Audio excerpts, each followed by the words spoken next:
Você sabia que a Bíblia não fala sobre namoro?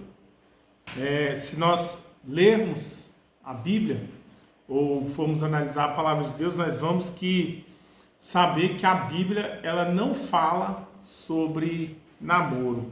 É interessante que você não vai ver na Bíblia falando que Abraão namorou a Sara, que Isaac namorou a Rebeca, ou qualquer outro tipo de relacionamento que esteja perto disso aí, entendeu?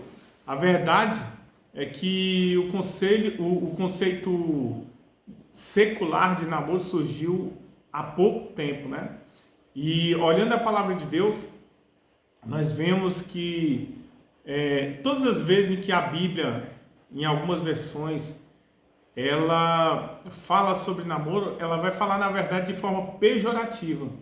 Muitas vezes quando Israel traiu a confiança e o relacionamento que eles tinham com Deus, adorando a outros deuses, ou mesmo fazendo alianças com outras nações politeístas que não confiavam em Deus. Um exemplo disso está lá em Ezequiel capítulo 16, verso 33. A palavra de Deus vai dizer: todos dão presentes às prostitutas, tu, porém, dá presente a todos os teus namorados e os subornas para que venham a ti de toda parte para as tuas prostituições. Nós vemos novamente a menção sobre namoro lá em Jeremias capítulo 3, verso 1, que diz o seguinte: tu, pois, te prostituíste com os teus amantes, né? Então, o contexto aqui não é um contexto romântico, é um contexto em que Israel estava abandonando ao Senhor e servindo, confiando mais em outras nações no Egito do que no próprio Deus. E hoje, nós vemos aí um contexto em que muitos brasileiros, né? Muitas pessoas falam: ah, não, eu preciso namorar primeiro para conhecer, como requisito para ter um bom casamento.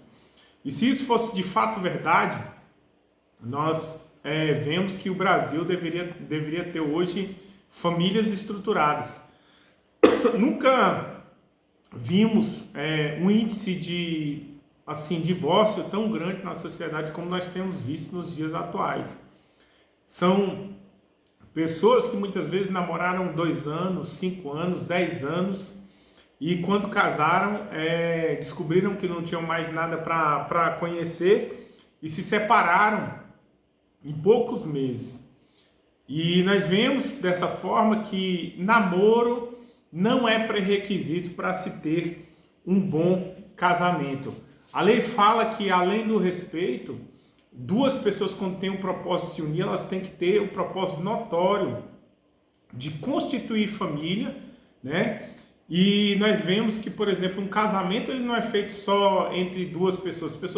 Alguns casais geralmente falam: ah, eu quero saber de mãe, eu não estou nem aí para o que a mãe ou o pai pensa, entendeu? Não sabendo a pessoa que quando 2 pessoas se unem, elas estão unindo famílias. E vamos supor, você que está me ouvindo, você casa com a sua noiva, né? Ou com a sua namorada. E aí você não se dá bem com a família dela. Quando vocês brigarem, ela for para a casa da mãe e a casa do pai, você acha que eles vão defender quem?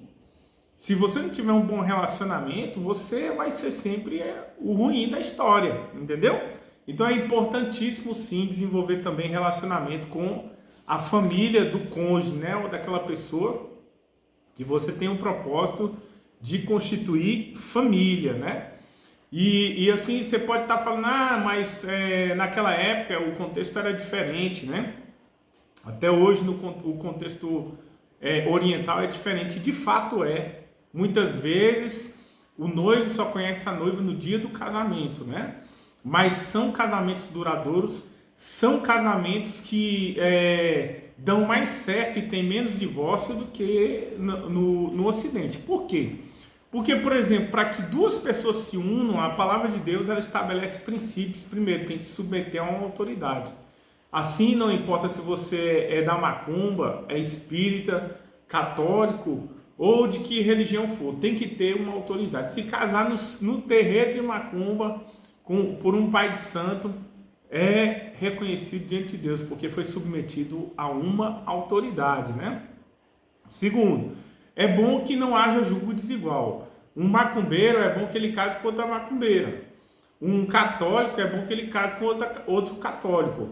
Um protestante é bom que ele case com um protestante da mesma linha e da mesma visão, para que não haja julgo desigual. Nós vemos aqui que Abraão, ele entendia muito bem disso aí, entendeu? Quando ele se uniu a Sara, ele se uniu por um propósito, né, de fé e de princípio. Nós vemos que Isaac, quando casou com Rebeca, Abraão manda o seu servo Eliezer lá na casa de Labão buscar uma esposa para casar, né, com um povo de mesma linha, né, monoteísta, que adorava a Deus com os mesmos princípios e os mesmos propósitos. E assim nós vemos que também Jacó, ele casa com Raquel, da mesma família, né? Ali inclusive com o propósito de continuar essa linhagem de adoração ao Deus verdadeiro. E hoje nós temos visto que a maioria assim, dos casais tem feito do namoro um altar de idolatria, né? São namorados e namoradas que colocam aquele pretendente em primeiro lugar, né? Nós vemos aí até muitas vezes brigas de ciúme em escolas, no meio da sociedade, assim por diante, entendeu? Então, muitas pessoas acreditam que se elas encontrarem a pessoa certa, então elas serão felizes. E falam o seguinte: não, eu quero encontrar a minha cara à metade. Mas se nós formos analisar a palavra de Deus, a primeira coisa que Deus deu para Adão, depois que o criou, foi a presença dele mesmo. Então, se você quiser ser feliz, se você quiser se encontrar, estabelecer uma família abençoada, em primeiro lugar, você tem que buscar a Deus. E a segunda coisa que Deus deu para Adão está lá em Gênesis capítulo 2, verso 15, que foi: Deus colocou Adão no jardim do Éden para cultivar e para administrar o jardim. Então, a segunda coisa que um homem e uma mulher devem buscar antes de constituir uma família é trabalho. Se você tiver Deus, se você tiver trabalho, né? Depois que você tiver trabalho, então faça o que Deus fez. Depois que Deus já tinha dado a presença dele mesmo para Adão, que já tinha dado trabalho, função, então Deus criou a Eva. E Provérbios vai falar sobre isso, né? Antes de você constituir a tua família, cuida bem da tua fazenda e dos teus negócios lá fora, né? Quantas pessoas nós temos visto que tem feito o caminho inverso, né? Casa e vai morar na casa do pai, na casa da mãe, com um sistema diferente, gente metendo o dedo, entendeu? A palavra de Deus nos diz em Gênesis capítulo 2, verso 24, eis porque deixará, ou seja, tem que deixar, o homem e a mulher tem que deixar pai e mãe. Até na hora de resolver, muitos casais, liga para a mãe, estou precisando de um dinheiro aqui, não cresceu ainda. Para crescer como casal, tem que deixar pai e mãe, tem que cortar o cordão umbilical, tem que deixar a casa, tem que deixar o lar e, se possível, até mesmo mudar de estado, entendeu? Então nós vemos que a verdadeira felicidade vem de um propósito, de seguir princípios e de um relacionamento com Deus, né? O segredo não é o namoro, sempre foi a obediência a Deus. E se você namora, o meu conselho para você é: acaba com esse negócio de namoro agora. Por quê? O namoro atualmente só serve para aguçar a carne, né? E muitos querem enrolar a moça, enrolar o moço. E geralmente o homem fala o seguinte: se você me ama, então vamos para a cama. Se alguém quer provar o verdadeiro amor indo para a cama, então você tem que terminar o namoro, porque isso aí certamente é somente uma atração sexual e carnal para levar você para a cama. E quando o homem ele atinge esse objetivo, ele fala: se entregou para mim antes do casamento, se entrega para qualquer um. E ele nem olha e nem dá valor para a mulher depois, entendeu?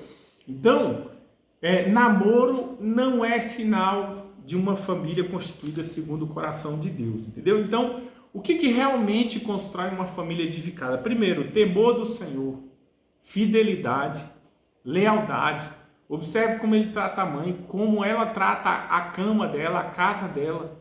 ser uma pessoa, né, organizada antes de você entrar em uma aliança. Observe, né, se ela tem um amor sacrificial. Faça testes, entendeu? O Salmo 127 vai nos dizer, 127 verso 1 vai dizer: se o Senhor não edifica a casa, em vão trabalhos que a edificam. Então, uma família não é sustentada pelo romantismo, não é sustentada pelo amor, pelo dinheiro, mas por princípios. Eu finalizo aqui dizendo o seguinte: se você namora, termine o seu namoro hoje, entendeu? Porque não existe namoro na Bíblia. Todas as vezes em que Deus, né, a Bíblia cita namoro é de forma pejorativa. Uma pessoa que verdadeiramente ela quer construir uma família, ela não fica enrolando o outro, ela já fala logo de casamento, porque esse foi o mesmo propósito de Abraão, de Isaac, de Jacó, e foi também o meu quando eu fui casar. Eu passei 29 anos eu casei virgem, entendeu? Esperei o meu casamento e hoje, né, sou casado com a pastora Marcela, uma mulher de Deus, tenho 2 filhos, num lar estruturado, abençoado, né? E se você quiser constituir uma família abençoada, você tem que ser inteiro, você tem que ir inteiro primeiro pro relacionamento. Você tem que ter Deus, você tem que ter bem firmados os princípios, porque um relacionamento não é fácil. Tem dias que a gente pensa mesmo em separar, dias conflituosos, dias de adversidade, mas quando o conflito vem com Deus no meio, a pessoa ela vai orar primeiro, vai colocar Deus em primeiro lugar, né? E vai edificar a casa dela como um altar ao Senhor. Então, se você quiser alguém que verdadeiramente vai fazer você feliz, então tem o propósito de fazê-lo feliz e busque essa pessoa no altar. Busque uma pessoa que ama os princípios da palavra de Deus, uma pessoa que tenha testemunho, uma pessoa que tenha os mesmos princípios que você. Se esse vídeo contribuiu, né, de alguma forma para você, né, se inscreva no nosso canal, recomende e até as nossas próximas dicas. Que Deus o abençoe.